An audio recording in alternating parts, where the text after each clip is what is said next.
함께 인사하겠습니다. 하늘에 함께 갑시다.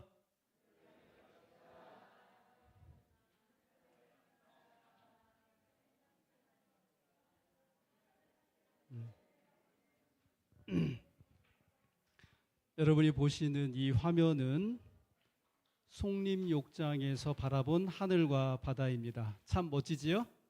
우리 하나님께서 시시때때로 저렇게 하늘을 구름과 햇빛으로 아름다운 빛으로 찬란하게 해주셔서 정말 감사합니다. 우리도 하늘 유리 바닷가에 함께 설 수 있는 귀한 특권을 누릴 수 있는 우리 서천교회 모든 성도님들 되실 수 있기를 주님의 이름으로 축복합니다.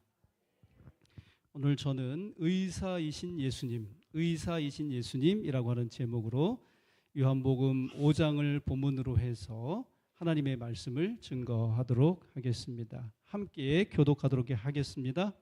그 후에 유대인의 명절이 되어 예수께서 예루살렘에 올라가시니라.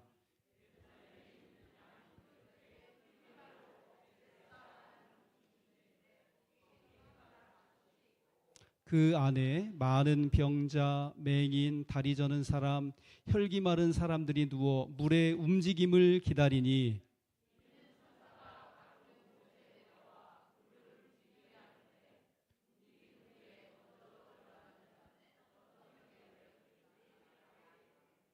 거기 38해 된 병자가 있더라.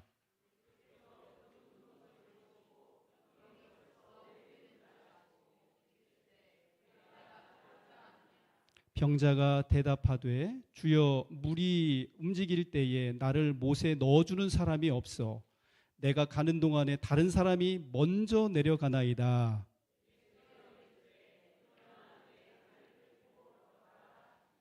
그 사람이 곧 나아서 자리를 들고 걸어가니라. 이날은 안식일이니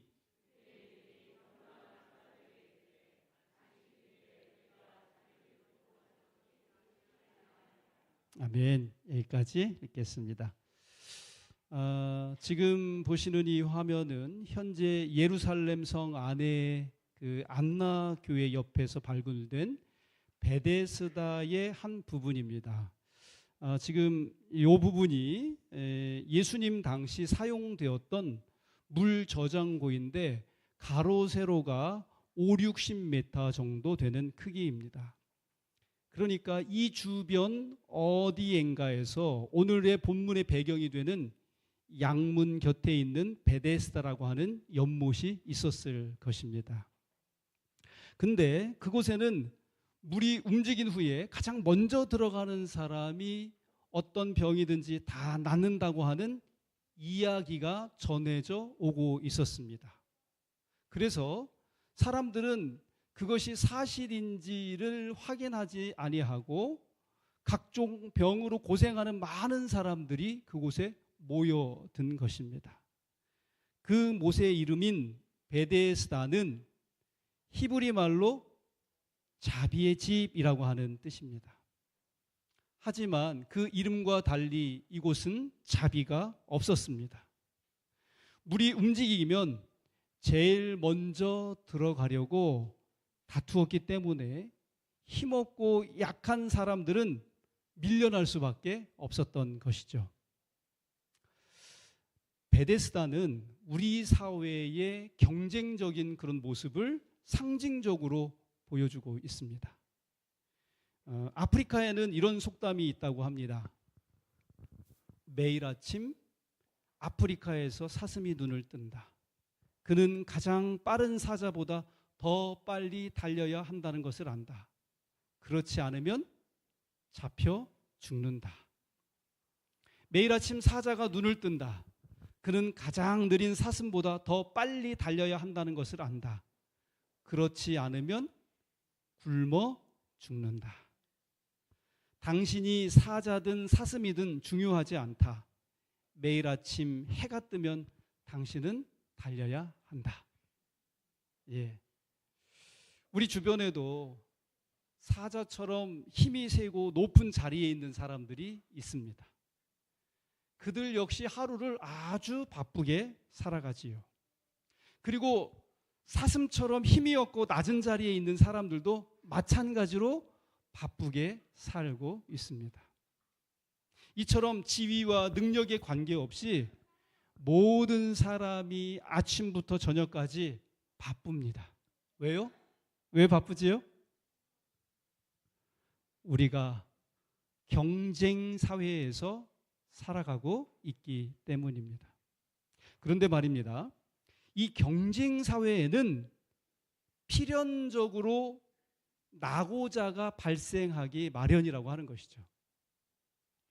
여기 베데스다 연못에도 낙오자들이 많이 생겨났습니다.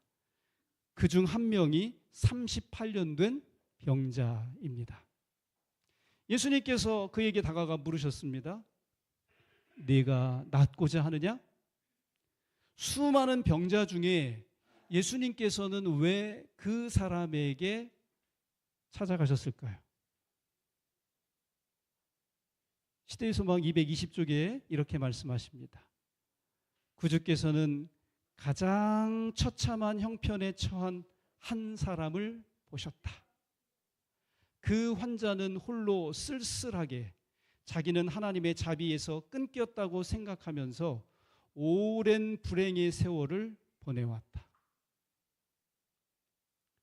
예, 자기는 혼자라고 그렇게 생각했다는 것이죠. 나는 하나님의 자비에서 끊겨진 존재다. 쉽게 말하면 하나님께로부터 버림받은 존재다. 이렇게 생각을 했다는 것입니다. 그리고 시대의 소망 206쪽에도 보니까 그가 최악의 상황 가운데 있는 사람이다 라고 그렇게 기록하고 있습니다. 예수님께서 그 병자를 찾아가신 이유는 알고 보면 아주 단순합니다. 그 사람이 병자들 중에 가장 뭐 했기 때문에? 비참한 상황에 놓여 있기 때문이지요. 그는 오랫동안 병에 시달려 왔고 자신이 하나님께 버림받았다고 생각한 것입니다. 그런 그를 예수님이 찾아가셨고 그에게 보시자마자 뭐라고 말씀하세요? 자리를 들고 걸어가라. 이렇게 말씀하시는 것입니다. 여러분, 우리가 알아야 할 것은 예수님께서 그의 병을 고쳐주신 다음에 자리를 들고 걸어가라 이렇게 말씀하신 것이 아니라는 것입니다. 여러분, 그런데도 불구하고 놀랍게도 이 사람은 예수님께서 자리를 들고 걸어가라고 하신 그 말씀에 순종합니다. 결코 쉽지 않은 선택이었지만 그 결과 그는 어떻게 됐어요? 걷게 되었다고 하는 것이죠. 여러분, 그때나 지금이나 우리 예수님의 능력이 변함이 있습니까? 없습니까? 그때는 예수님의 능력이 충만했고 오늘날 우리가 살아가는 이 세상에는 예수님의 능력이 감소됐습니까? 결코 그렇지 아니하지요. 예수님께서는 우리가 아무리 영적으로 비참한 형편에 있을지라도 우리를 회복시키실 수 있음을 기억하십시다. 그 병자가 스스로 걸어갈 수 없었던 것처럼 사실 우리도 스스로 우리의 삶을 거룩하게 할 수는 없다고 하는 것입니다. 그러나 하나님께서는 그것을 뭐하게 하시는 분이십니까? 가능하게 하시는 분이십니다. 예, 보시는 이 화면은 저희 집 가족 사진입니다.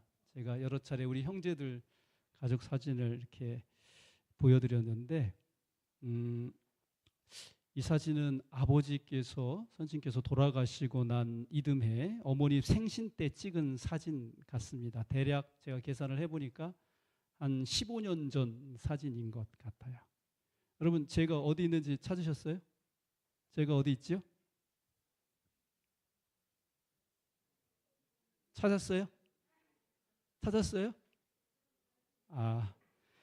찾으신 분은 잘못 찾으신 겁니다.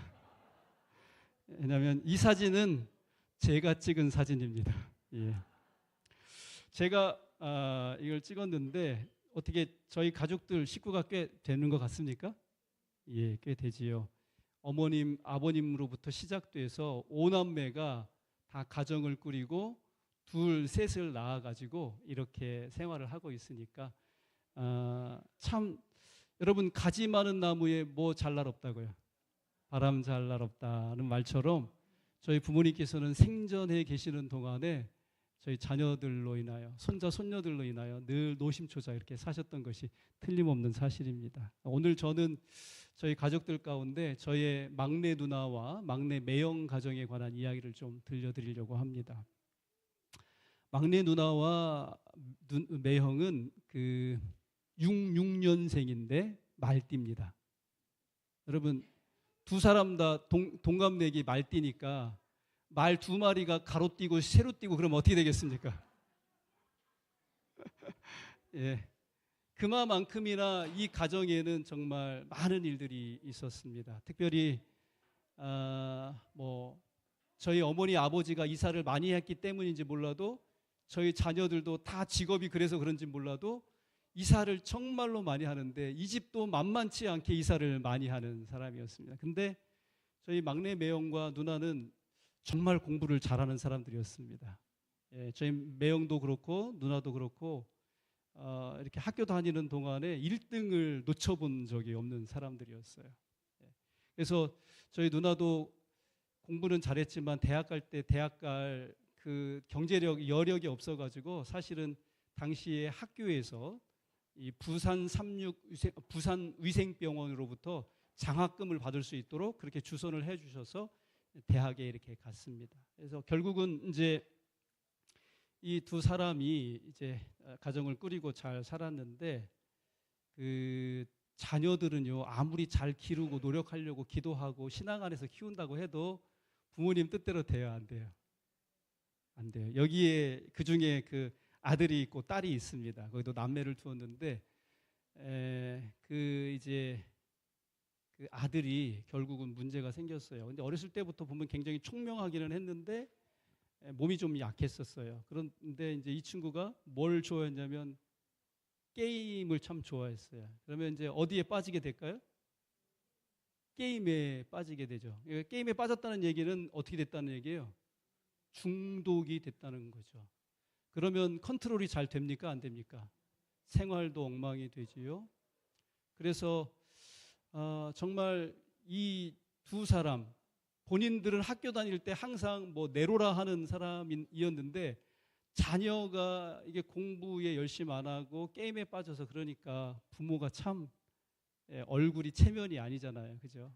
그런 상황이었어요. 그러다가 결국은 정말 이제 학교 다니다 말고 외국에 가서 학교 다니다 그것도 또 못하고 또 거기서도 문제가 생기고 막 이러는 과정 속에서 두 사람이 너무나도 힘들고 어려운 시간을 보냈어요. 나중에는 우리 이질에게 공황장애도 오고 공황장애를 넘어서 정신병원에 입원을 해야 할 만큼 뭐 그렇게 어려운 그런 상황이 오게 됐고 그런 상황 속에서 정말 두 사람은 야곱의 환난을 당하는 것처럼 그렇게 어려운 시간을 겪었습니다. 근데 정말 곁에서 지켜볼 때도 정말 너무나도 안타깝고 힘든 상황이었어요. 근데 두 사람이 정말 신앙으로 하나님께 매달리고 기도하고 이 문제를 하나님께 내어맡기기 위해서 여러 날 동안 정말 금식하며 기도하고 또 하나님께 매달리고 이런 삶을 살았어요. 근데 최근에 이제 그렇게 힘들고 문제가 되고 어려움을 주던 그 아들이 알래스카에서 이제 대학을 드디어 졸업을 했고 미국에서 일자리를 갖게 된 것입니다. 그리고 지금은 이제 부인도 생겨가지고 지금 이제 미국에서 유수한 기업에서 자리를 얻어가지고 지금 이제 생활을 하고 있는 것입니다. 그러니까 이제 이러한 모든 상황이 다 이렇게 해결이 되고 지금은 어느 정도 이제 안정을 찾게 되었는데 우리 매형과 누나의 이야기를 들으면서 정말 이 하나님 앞에 영광을 돌리지 않을 수 없게 된 것입니다. 정말 하나님께서 그들의 기도를 외면하시고 돌이키셨다면 결코 회복될 수 없었을 그런 상황인데 이 아이가 회복이 되어서 결국은 이제 사회의 어엿한 사람으로 살아가게 됐으니 이제 정말 한심 쉴 수 있는 이제 그러한 그 상황이 된 것입니다. 그런 이야기를 가만히 이렇게 들어보면서 우리 하나님께서는 사람의 망가진 뇌세포조차도 뭐 하실 수 있는 분이라는 생각이 들었냐면 회복시키실 수 있는 분이다라고 하는 그런 생각이 들었습니다. 왜냐하면 제가 청주에서도 저희 구도자분 가운데 아드님이 가정을 가지고 있었는데 이분이 게임에 빠져가지고 도무지 헤어나오지를 못하는 거예요. 가정생활도 안 되고 직장생활도 안 되는 거예요. 그래서 결국은 부인이 애 둘을 낳았는데 이혼을 하고 나가버린 것입니다. 그리고 아버지하고 함께 사는데 도저히 해결이 안 되는 것입니다. 이렇듯 이 게임 중독에 빠진다고 하는 것이 이렇게 사람을 망가뜨리고 이 특별히 뇌세포를 이렇게 공격을 해서 망가뜨린다고 하는 것이죠. 근데 우리 예수님께서는 아무리 비참한 처지에 있는 사람이라도 회복시키실 수 있으십니까? 네. 중요한 것은 우리가 얼마나 절박하게 예수님의 도움을 필요로 하고 그분께 그 도움을 요청하느냐에 달려 있다고 하는 것이죠. 예수님은 우리의 육체를 치료하실 수 있지만 그보다 더 우리의 마음을 치유하시기를 원하십니다. 이 베데스다의 병자를 치료하신 이 사건은 바로 다름 아닌 이 진리를 우리들에게 가르쳐 주고자 함인 것입니다. 우리가 어떤 절망 속에 있더라도 마음을 치료하시는 우리 예수님께 나아가야 할 것입니다. 시대의 소망 203쪽에 다음과 같이 말씀하시는데요. 우리 다 같이 한번 읽어보겠습니다. 시작. 그대의 의지를 그리스도의 편에 두라. 그분을 섬기고자 뜻을 세우고 그분의 말씀에 의지하여 행동할 때에 그대는 힘을 얻을 것이다. 악한 행습 곧 오랜 방종을 통하여 영육을 속박한 강력한 정욕이 무엇이든지 그리스도께서는 능히 거기에서 구출하실 수 있으며 또한 구출하시기를 원하신다. 아멘. 우리가 우리의 의지를 예수님 편에 두고 그분을 섬기려고 결심하며 그분의 말씀에 따라 살아간다면 어떤 악습으로부터도 우리를 회복시키실 수 있다는 말씀입니다. 여러분, 이 약속의 말씀이 실제로 우리의 삶에서 경험되어질 수 있도록 우리 주님 앞에 매어 달리시고 그 체험을 경험하게 되시기를 간절히 바랍니다. 그렇습니다. 영혼의 의사이신 예수님은 우리가 지금 아무리 절망적인 어떤 사람도 치료할 수 없는 사람 같을지라도 우리를 뭐 하실 수 있다고요? 치료하실 수 있습니다. 근데 오늘 우리가 읽은 이 챕터에 보니까 그분이 회복시키실 수 없는 사람이 있더라고요. 어떤 사람입니까? 자신이 어떤 상태에 있는지를 알지 못해서 예수님께 나아가지도 아니하고 예수님께 도움을 구하지도 않는 그런 사람들입니다. 예수님께서 38년 된 병자를 고치신 날이 언제였다고요? 안식일이었습니다. 예수님은 다른 날에 그 사람을 회복시키실 수 있으셨지만 일부러 안식일에 그 사람을 고치셨습니다. 왜요? 그 사건을 통해서 그 당시에 유대의 종교 지도자들을 뭐 하시기 위해서 그러셨던 거예요? 회복시키시고 치유하고 싶으셨기 때문입니다. 당시 유대교는 안식일에 일하면 안 되는 39개의 조항이 있었습니다. 그 중에 하나가 바로 무엇이냐면 안식일에 뭔가를 이렇게 들고 다니는 거를 하면은 안 된다고 하는 것이었죠. 예수님은 그 사람이 자리를 들고 걸어가게 하심으로써 그들의 관습에 도전장을 내미신 것입니다.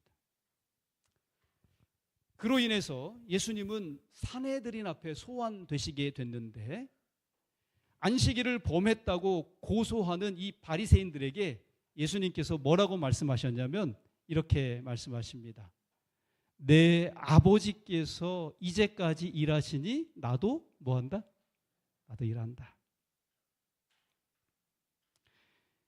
출애굽기 20장 10절 말씀을 따라서 안식일에는 일하면 안 된다고 믿었던 이 바리새인들에게 예수님은 뭐라고 말씀하고 계세요?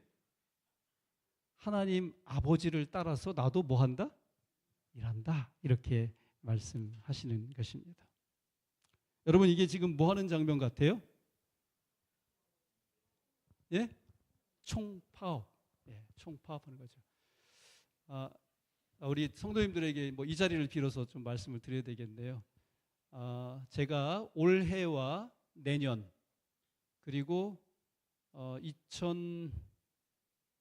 2026년 10월 9월까지 대총회 행정위원으로 이렇게 위촉을 받게 되었습니다. 그래서 이번 주에 비행기 티켓을 끊고 그 다음에 대총회에 등록을 하기 위해서 여러 가지 절차를 밟았는데 10월 8일에 이제 미국에 이제 갔다 오게 되었습니다. 그런데 제가 그러다 보니까 이렇게 기사를 봤는데 지금 항공 회사들이 그 즈음에서 지금 파업을 계획하고 있대요. 그래서 비행기를 탈 수 있을지 모르겠습니다. 예.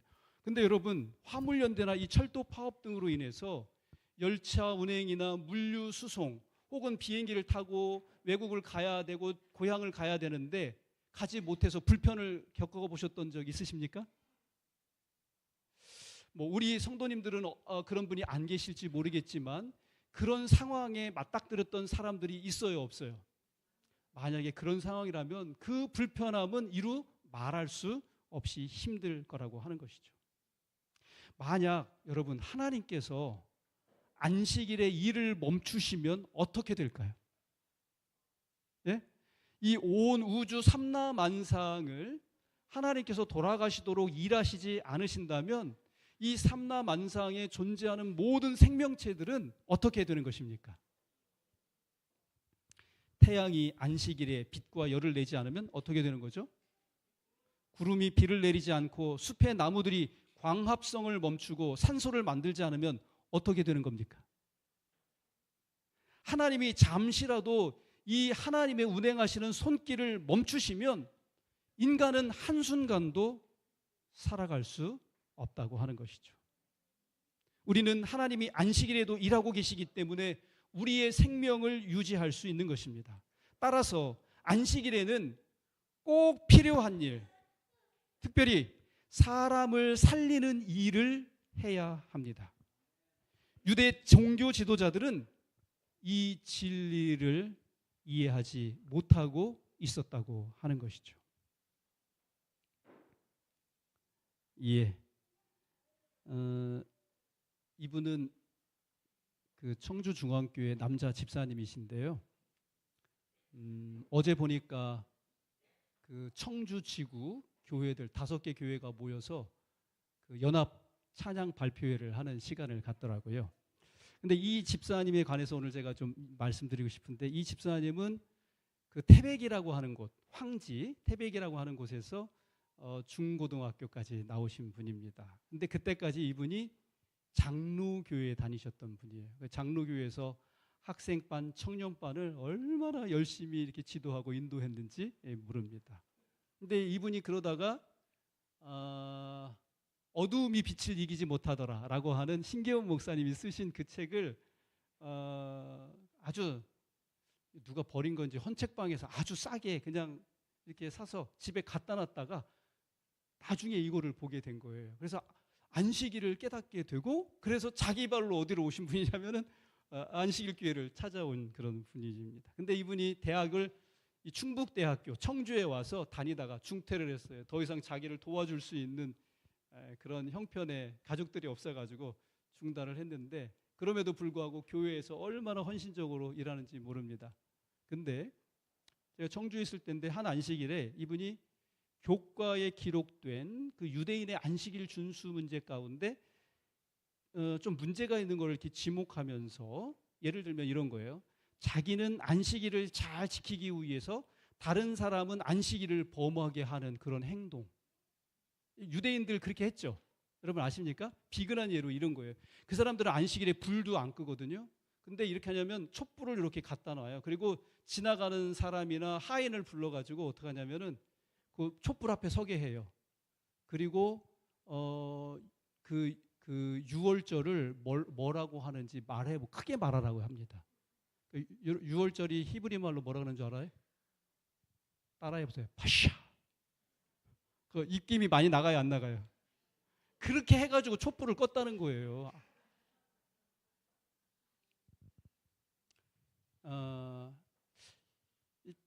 안식이, 그러니까 유대인들이 안식일을 율법을 지키기 위해서 그런 식으로 안식일을 지켰다고 하는 것입니다. 참 여러분 이게 굉장히 말씀 들으시면서도 우습지요. 우습다는 생각이 들죠, 그죠? 예. 근데 그분이 이제 그런 거를 생각한 거예요. 이제 이분이 정말 신앙이 참 좋으신 분인데 제가 있는 동안에 부목사 역할을 다 해줬습니다. 예, 설교도 잘하시고 노래도 잘하고 이 찬양 대장으로 또 봉사도 하고 이렇게 했는데 이분이 근데 그분이 이제 연애신의 말씀을 읽다가 깊은 감동을 받고 저한테 이런 얘기를 하는 거예요. 목사님, 보통 교회에서 안식일에 떡을 내시는데 그것도 어떻게 보면 우리 떡 먹으려고 다른 사람 일하게 해서 안식일 날 갖고 오게 하는 거 아닙니까? 그러니까 이제 그분 생각이 거기까지 비친 거예요.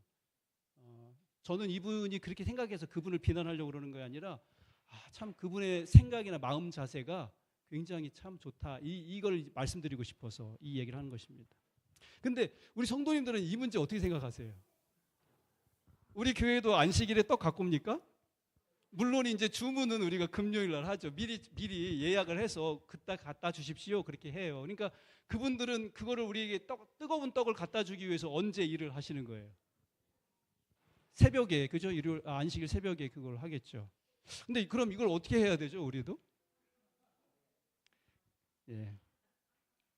근데 이 집사님은요, 개인적으로 안식일에 누군가 자기로 인해서 일하게 하지 않도록 하기 위해서 예를 들면 택배를 시키더라도 늦어도 금요일에는 그 택배 물품이 주문되도록 미리 주문하고 안식일은 피하게 한다는 것입니다.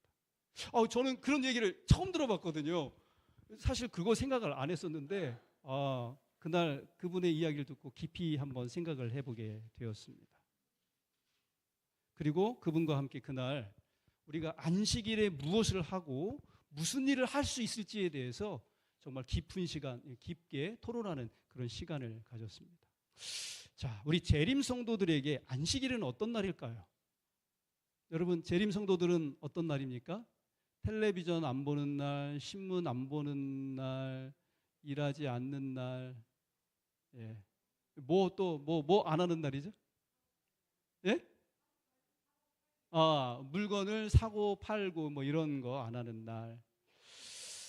근데 우리도 유대인처럼 39개의 금지 조항을 따르지는 않지만 혹 안식일에 무엇을 하지 말아야 하는지에 초점을 맞춘 그런 안식일을 우리가 지금 지키고 있는 것은 아닌가, 이런 생각을 지금 해보자고 하는 것입니다. 물론 안식일에 자신의 생계를 위한 일이나 세속적인 오락을 하지 않아야 되고 당연히 그것을 금지해야 하죠. 그러나 우리 예수님께서는 이 안식일을 그런 식으로 접근하지 않으셨다고 하는 것입니다. 더 중요한 것은 안식일에 하나님과 더욱 깊은 교제를 나누며 사람의 몸과 마음을 살리는 일을 하는 그런 적극적이고 공격적인 안식일을 우리가 보내야 한다고 하는 것이죠. 예수님은 이 38년 된 병자를 고치면서 안식일의 참된 의미를 회복하기 원하셨습니다. 이를 위해서는 먼저 종교 지도자들의 마음이 회복될 필요가 있었는데 예수님은 그날 이 지도자들과의 논쟁에서 당신 자신이 하나님 아버지와 동등한 존재라고 하는 사실을 밝히게 됩니다. 그리고 그분은 마지막 때에 죽은 자를 부활시킬 수 있으며 당장이라도 죽은 사람을 살릴 수 있다고 그렇게 말씀하셨습니다. 그러나 바리새인들은 예수님의 그 말씀에 분노했고 예수님의 그 말씀을 믿으려 하지 않았고 듣지 않았습니다. 왜요? 그들은 영적으로 죽어 있었기 때문입니다. 시대의 소망 213쪽에는 그들의 형편을 다음과 같이 말씀하고 있습니다. 다 같이 읽겠습니다. 시작. 그리스도의 가르침은 영적인 것으로 자아 희생을 요구하였으므로 그들은 그 가르침을 받아들이려고 하지 않았다. 그들은 하나님을 알지 못하였으며 그리스도를 통하여 들린 하나님의 음성은 그들에게는 한갓 외인의 음성에 지나지 않았다. 종교 지도자들은 성경을 가지고 있었지만 그 말씀 가운데서 예수 그리스도를 발견하지 못했던 것입니다. 그 결과 그들 앞에 서 계신 그리스도를 전혀 알아보지 못했다고 하는 것이죠. 예수님의 가르침은 그들에게 자아 부인을 요구했기 때문에 그들을 분노하게 만든 것입니다. 그런데 이러한 일은 오늘날에도 반복되고 있다고 하는 것입니다. 우리가 하나님의 자아 희생을 요구하는 그 말씀을 받아들이지 않는다면 우리도 그들과 다를 바가 없을 것이고 우리의 마음과 우리의 생각과 우리의 태도와 우리의 삶의 방법들을 고치거나 돌이키려고 하지 않을 거라고 하는 것입니다. 여러분 양화진을 아십니까? 서울에 가면 양화진이라고 있죠. 양화진은 선교사님들의 외국인 선교사들의 묘지입니다. 우리 민족의 구원을 위해서 복음을 증거하다가 이 땅에서 쓸쓸히 목숨을 거두고 고국으로 돌아가지 못한 채 재림의 날을 기다리며 잠들어 계신 분들이지요. 근데 이곳에는 우리 재림교회 선교사들도 여러분 계십니다. 제가 기억하기로는 미미 샤펜버그 그리고 오벽 선교사님도 여기 계신데 그런데 이분들이 이 땅에 오셔서 제일 먼저 하신 일들이 무엇인지 아십니까? 선교사들이 우리 조선에 와서 제일 먼저 하시려고 했던 일이 무엇일까요? 의료. 그런 것도 하셨죠. 근데 이분들이 제일 먼저 손을 댄 게 바로 뭐냐면 성경을 번역하는 일이었습니다. 근데 여러분 성경을 번역하는 일이 쉬워요, 어려워요? 어렵지요. 정말 말도 못할 고생스러운 작업이었을 것입니다. 근데 한 선교사가 중국에서 선교를 시작할 때의 일인데 그는 이 신약 성경을 중국어로 이렇게 번역하기 위해서 한 학자, 유생의 도움을 받게 된 것입니다. 그 중국 유생이 매일매일 이 선교사와 만나서 번역에 필요한 적절한 단어를 찾아주었는데 정말 오랜 시간이 걸려가지고 그 번역하는 그 일을 마치게 된 것입니다. 그런 다음에 선교사는 자기를 도와준 그 중국 유생에게 기독교에 대한 소감을 물어보게 된 것입니다. 그랬더니 이 중국 유생이 하는 말이 뭐라고 그러냐면 내가 한 번만이라도 진정한 그리스도인을 만나보고 싶다. 그렇게 이야기하는 것입니다. 뭐라고요? 한 번만이라도 진정한 그리스도인을 만나보고 싶다. 그렇게 얘기를 하는 것입니다.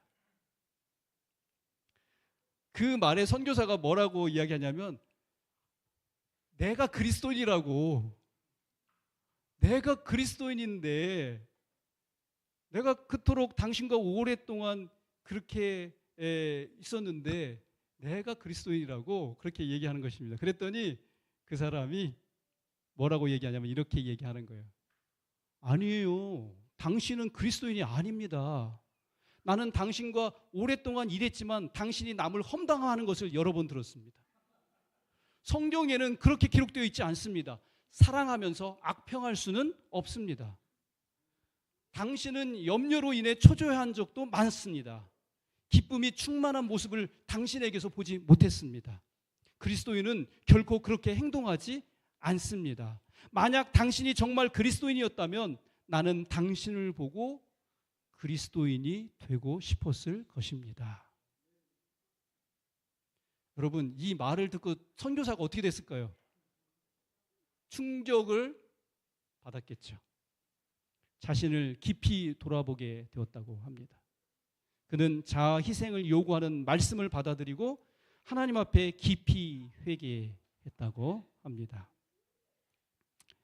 사랑하는 우리 서천교회 성도 여러분, 우리 성도님들께 진지하게 한 가지 질문을 드리고 싶습니다. 우리는 예수님께서 회복시킬 수 있는 사람입니까? 아니면 우리 예수님도 우리를 아무리 회복시킬래야 회복시킬 수 없는 사람입니까? 성령의 도우심으로 우리의 마음 상태를 깊이 헤아려 보시고 살펴보시게 되기를 간절히 바랍니다. 예수님은 어떤 최악의 상황에 처한 사람도 회복시킬 수 있음을 기억하십시다. 우리의 몸과 마음이 아무리 처참하더라도 예수님 앞에 담대히 나아갈 수 있기를 간절히 바랍니다. 그리하여 예수님께로부터 먼저 마음이 치유되고 나아가 몸까지도 회복되는 복된 그러한 삶을 우리 모두가 다 체험하실 수 있게 되기를 간절히 바라면서 오늘 말씀을 맺도록 하겠습니다.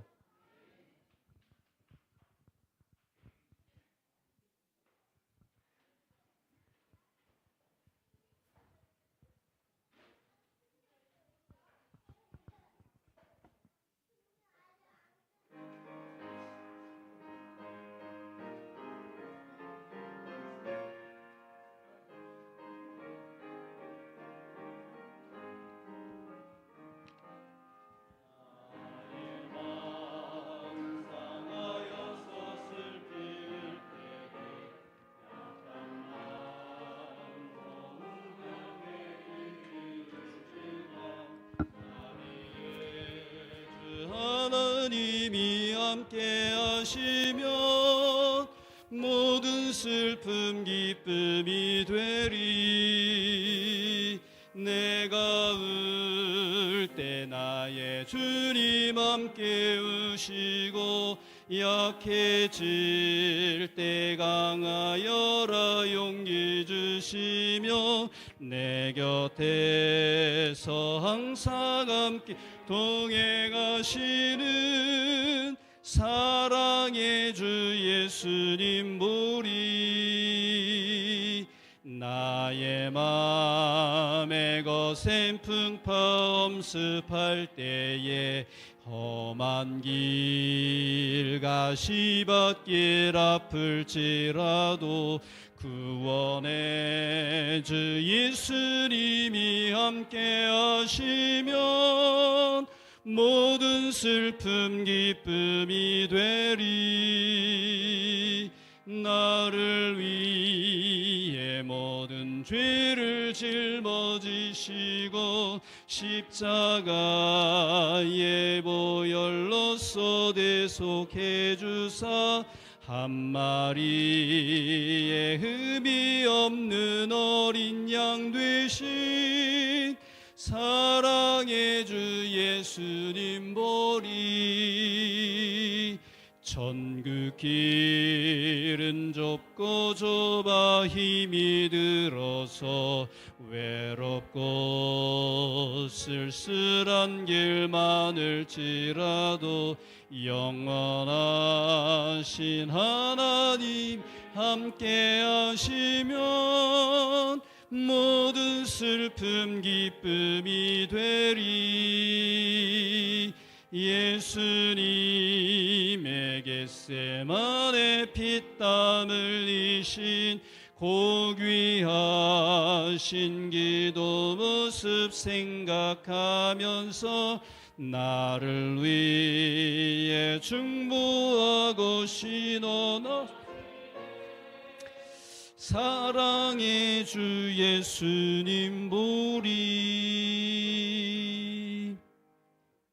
하나님 우리 아버지, 어쩔 수 없는 이 죄인이지만 우리 주님 또 치료하시는 능력의 손길을 믿고 주 앞에 나아왔습니다.